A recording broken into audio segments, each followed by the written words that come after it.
বন্ধুরা এই দেখেন এইটার নাম হলো স্কোয়াশ। হ্যাঁ, এটার নাম হলো স্কোয়াশ। এটা লতে ধরে। এই সবজিটা অনেক টেস্টি হয় বানালে, অনেকে এইটা খান না। এই দেখেন আজকে আমি এইটা কদুকস করে রেখেছি, তার সাথে এই মাছের ডিম দিয়ে দিয়েছি।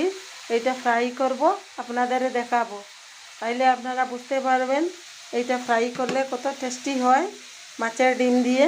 এই যে আমি এটা মাখাচ্ছি, মাছের ডিম দিয়ে এটা মাখাচ্ছি। একদিকে আমি মাছ ফ্রাই করছি, একদিকে এই মাছের ডিম দিয়ে মাখাচ্ছি। আপনাদের বোঝানোর জন্যই আমি এইটা থালায় রেখেছি। এই যে স্কোয়াশটা, বন্ধুরা বুঝতে পারলেন? আপনারা দেখবেন আমি কীরকম বানাই, আপনারাও বানাবেন, দেখবেন খেতে অনেক ভালো হয়, টেস্ট হয় এগুলা।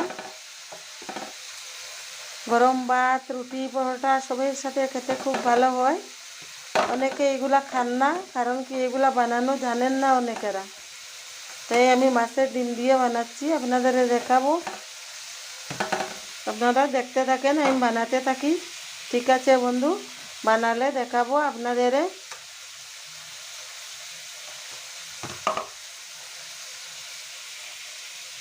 সবাই দেখতে থাকেন, দিদিভাই দাদাভাই সবাইকেই বলছি, আপনারা তো অনেক রকমের বানাতে থাকেন, আমি সেরকম পারি না, তাই সহজ সোজা সরলভাবেই বানিয়ে থাকি। আপনারা দেখবেন, লাইক করবেন, কমেন্ট করবেন, শেয়ার করবেন। আমি বানাতে থাকি, আপনাদের দেখাবো। ঠিক আছে বন্ধু,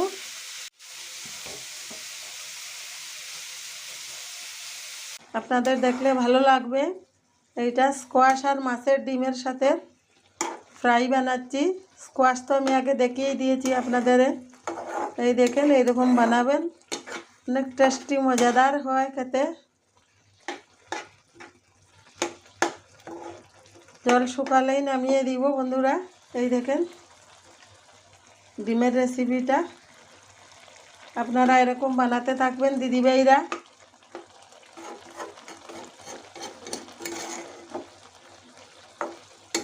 বানালে ভালো লাগবে খেতে।